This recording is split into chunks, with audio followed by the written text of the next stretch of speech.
अस्सलाम वालेकुम स्टूडेंट्स, कैसे हैं? I hope you are all fine. Last की दो वीडियोस में हमने एंगुलर डिस्प्लेसमेंट और एंगुलर वेलोसिटी को डिस्कस किया था। आज की इस वीडियो में आज के इस टॉपिक पर जो हम बात करेंगे वो है एंगुलर एक्सीलरेशन। एंगुलर एक्सीलरेशन से पहले आपने एक चीज़ पढ़ी होगी, लीनियर एक्सीलरेशन। ठीक है, 9 क्लास से स्टार्ट होता है कि लीनियर एक्सीलरेशन क्या होता है।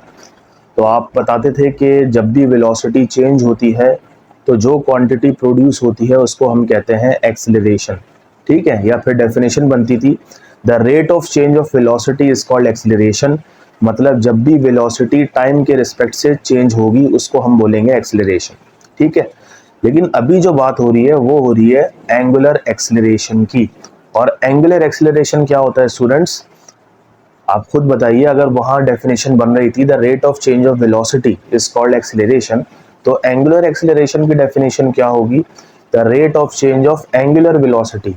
लीनियर और सर्कुलर मोशन में सिर्फ क्या होता है, वहां पे चीजें लीनियर क्वांटिटीज हम कहते हैं, यहाँ पे एंगुलर क्वांटिटीज होती हैं। तो पता चला जब भी एंगुलर वेलोसिटी में चेंज आएगा, ठीक है स्टूडेंट्स, जब भी एंगुलर वेलोसिटी में चेंज आएगा तो जो क्वांटिटी प्रोड्यूस होगी उस क्वांटिटी को हम क्या बोलेंगे? एक्सीलरेशन। ठीक है स्टूडेंट्स, तो ये देखते हैं, डेफिनेशन लिखी हुई है मैंने। The rate of change of angular velocity. तो एंगुलर वेलोसिटी जब भी क्या होगी स्टूडेंट्स? चेंज होगी, सही है, टाइम के हिसाब से with respect to time, is called angular acceleration. अब ये तो थी डेफिनेशन, इजी डेफिनेशन थी। वेलोसिटी का जब भी चेंज आएगा तो एक्सीलरेशन प्रोड्यूस होगा। अब चूंकि यहाँ पे एंगुलर एक्सीलरेशन की बात हो रही है तो एंगुलर वेलोसिटी में चेंज आना लाजमी है। ठीक है, अब इसका फॉर्मूला बनाते हैं। उसका फॉर्मूला क्या था, याद करें आप। एक्सीलरेशन का फॉर्मूला होता था a is equals to delta v upon T. यही होता था ना स्टूडेंट्स। a का मतलब होता था एक्सीलरेशन, v का मतलब होता था डेल्टा, v का मतलब होता था चेंज इन वेलोसिटी, और नीचे टाइम आ गया। ये इसका फॉर्मूला होता था। या फिर इस फॉर्मूले को हम एक्सपेंड करते थे लीनियर में, तो ये बनता था vf minus V I upon T, ये होता था। ठीक है, ये दोनों एक ही फॉर्मूले थे लेकिन लीनियर के लिए। अब बात हो रही है एंगुलर एक्सीलरेशन की। तो एंगुलर एक्सीलरेशन का जो फॉर्मूला होगा वो होगा एंगुलर एक्सीलरेशन बराबर है, किसके बराबर है students? Change in velocity, sorry change in angular velocity, और नीचे आ जाएगा क्या है स्टूडेंट्स? टाइम। पूरी वही चीज है, सिर्फ नोटेशंस का फर्क है। एंगुलर एक्सीलरेशन को हम क्या कहते हैं शॉर्ट फॉर्म में? ये ग्रीक वर्ड है अल्फा। ठीक है, ये अल्फा कहते हैं एंगुलर एक्सीलरेशन को। अब चूंकि एंगुलर एक्सीलरेशन एक वेक्टर क्वांटिटी है इसलिए हम यहाँ एरो बना रहे हैं। Is equals to change in angular velocity. Change को हम कहते हैं डेल्टा, ठीक है, और एंगुलर वेलोसिटी को हम क्या कहते हैं? ओमेगा, याद होगा आपको। और एंगुलर वेलोसिटी भी क्या है? वेक्टर क्वांटिटी, इसलिए यहाँ भी एरो आ गया। और टाइम को क्या कहते हैं? टाइम को तो टाइम बोलते हैं। ठीक है, तो ये फॉर्मूला जो लीनियर में बन रहा था a is equals to delta v upon T, angular में यही फॉर्मूला बनेगा, a की जगह आ जाएगा अल्फा, क्योंकि अल्फा को हम क्या कहते हैं? Angular acceleration. Alpha is equals to change in angular velocity. Angular velocity का मतलब होता है change in omega divided by time. अब इसको हमने एक्सपेंड किया था डेल्टा v को, तो वी एफ माइनस वी आई हो गया था।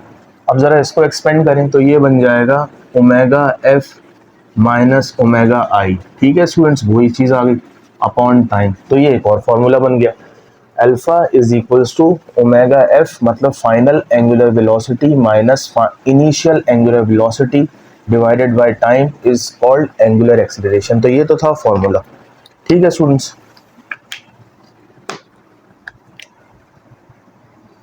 ये हो गया फॉर्मूला। अब फॉर्मूले के बाद क्या बनाते हैं हम? फॉर्मूले के बाद हम बनाते हैं यूनिट बनाते हैं। तो स्टूडेंट्स हम यूनिट देखेंगे कैसे बनते हैं। यूनिट फॉर्मूले को देख के बनाए जाते हैं। फॉर्मूला अभी आपको बताया है, angular acceleration is equals to omega F minus omega I divided by T. ठीक है, अब आपको पता है ऊपर जो क्वांटिटी है वो है एंगुलर वेलोसिटी, और एंगुलर वेलोसिटी का यूनिट क्या होता है? वो होता है रेडियन पर सेकंड। ठीक है स्टूडेंट्स, ये आपको पता है। और नीचे क्या है? नीचे है टाइम, और टाइम का यूनिट क्या होता है? टाइम का यूनिट होता है सेकंड्स। ठीक है, अब ये तो फ्रैक्शन में लिखा हुआ है radian upon second divided by, ये फ्रैक्शन में नहीं है, ये लिखा हुआ है सिर्फ सेकंड। जब नीचे कुछ भी नहीं होता तो हम अपनी तरफ से क्या सपोज कर लेते हैं, 1 सपोज कर लेते हैं। अब इसको सॉल्व कैसे करेंगे, ये हो जाएगा रेडियन पर सेकंड।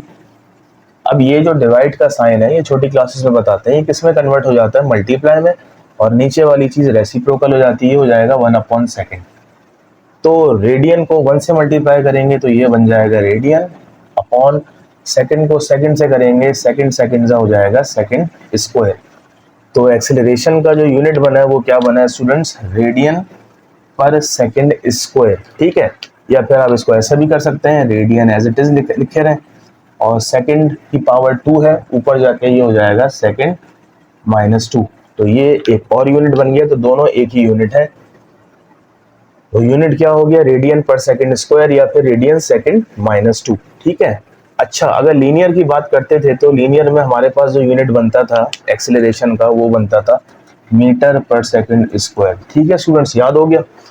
अब देखें, सबसे पहले हमने डेफिनेशन पढ़ी थी कि जब भी एंगुलर वेलोसिटी में चेंज आता है तो उस चेंज को हम क्या कहते हैं, एंगुलर एक्सेलरेशन बोलते हैं। और एंगुलर एक्सेलरेशन का फॉर्मूला क्या है, change in angular velocity divided by time.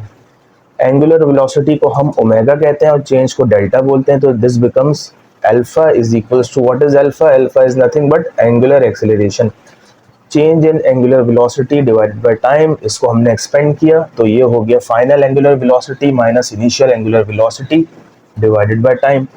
Unit की बात करते हैं तो यूनिट फॉर्मूले को देख के बनाया जाता है। तो फॉर्मूले का इस फॉर्मूले को देखते हुए जो हमारे पास यूनिट आ रहा था वो आ रहा था रेडियन पर सेकंड स्क्वायर और या फिर रेडियन सेकंड -2। ठीक है स्टूडेंट्स, ये डेफिनेशन हो गई, ये फॉर्मूला हो गया, ये यूनिट हो गया।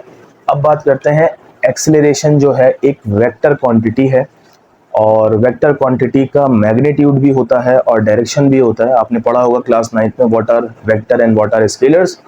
Those quantities which require magnitude and direction are called vector quantity. Angular acceleration अब चूंकि एक वेक्टर क्वांटिटी है और वेक्टर का मैग्नीट्यूड और डायरेक्शन दोनों होते हैं, तो मैग्नीट्यूड मतलब वैल्यू तो आप निकाल लेंगे फॉर्मूले से, ये रहा फॉर्मूला, इससे तो मैग्नीट्यूड आ जाएगा, लेकिन डायरेक्शन कैसा आएगा आप जरा सुनिएगा। ये एक ऑब्जेक्ट है, बल्कि 2 ऑब्जेक्ट्स हैं और दोनों की रोटेशन जो है कैसी है, एंटी क्लॉकवाइज। देखें इस तरफ घूम रहा है, ठीक है, ये भी इस तरफ घूम रहा है, दोनों की डायरेक्शन कैसी है, एंटी क्लॉकवाइज है। आपने वेलोसिटी का डायरेक्शन कैसे निकाला था, अगर आपने लास्ट की वीडियो देखी हो, राइट हैंड रूल से निकाला था। ठीक है, ऐसे ही था। लेकिन यहाँ जो हम निकालेंगे एक्सेलरेशन का डायरेक्शन, वो डायरेक्शन किस पर डिपेंड करेगा, वो वेलोसिटी के डायरेक्शन पर डिपेंड करेगा स्टूडेंट्स। ठीक है, अब जरा थोड़ा सा गौर से समझिएगा इसको, ये एमसीक्यूज में भी आता है कि जब भी डायरेक्शन कहाँ होगी, एंटी क्लॉकवाइज। ठीक है, अभी दोनों मैंने एक ही बनाई है। अगर तो वेलोसिटी बढ़ रही है एंटी क्लॉकवाइज में, अगर तो वेलोसिटी बढ़ रही है तो वेलोसिटी का डायरेक्शन, यहाँ मैं लिख रहा हूँ वेलोसिटी का डायरेक्शन और एक्सेलरेशन का डायरेक्शन, कौन सी वाले एक्सेलरेशन, एंगुलर वेलोसिटी का डायरेक्शन और एंगुलर एक्सेलरेशन का डायरेक्शन हमेशा क्या होगा, पैरेलल होंगे। ये याद कर लें स्टूडेंट्स, जब भी वेलोसिटी का और एक्सेलरेशन का डायरेक्शन एक दूसरे के पैरेलल होंगे, मतलब या फिर जब इंक्रीज हो रही होगी वेलोसिटी, इंक्रीज होते वक्त वेलोसिटी का और एक्सेलरेशन का डायरेक्शन दोनों क्या होते हैं, पैरेलल होते हैं। ठीक है, दोनों एक ही डायरेक्शन में मूव कर रहे हो। लेकिन जब वेलोसिटी डिक्रीज हो रही होगी, ठीक है, मतलब ये घूम तो ऐसे ही रही है एंटी क्लॉकवाइज, लेकिन अब वेलोसिटी कम हो रही है तो वेलोसिटी का डायरेक्शन और एक्सेलरेशन का डायरेक्शन एक दूसरे के ऑपोजिट होते हैं। एक दूसरे के क्या होते हैं स्टूडेंट्स, ऑपोजिट होते हैं, ऑपोजिट बोलते हैं या फिर एंटी पैरेलल बोलते हैं। तो ये एज एन एमसीक्यूज भी यूज होता है कि हम एक्सेलरेशन का डायरेक्शन कैसे निकालते हैं, कि जब भी वेलोसिटी इंक्रीज हो रही हो, क्या हो रही हो स्टूडेंट्स, इंक्रीज हो रही हो, तो वेलोसिटी और एक्सेलरेशन दोनों के डायरेक्शन क्या होते हैं, पैरेलल होते हैं। और जब भी वेलोसिटी डिक्रीज हो रही हो तो एंगुलर एक्सेलरेशन और एंगुलर वेलोसिटी के डायरेक्शन कैसे होते हैं, एंटी पैरेलल होते हैं, यूं करके। ठीक है स्टूडेंट्स, एंटी पैरेलल मतलब ऑपोजिट होते हैं। तो ये एक्सेलरेशन का टॉपिक था, एंगुलर एक्सेलरेशन का, और ये था टॉपिक नंबर 3। तो ये हमारा खत्म हुआ।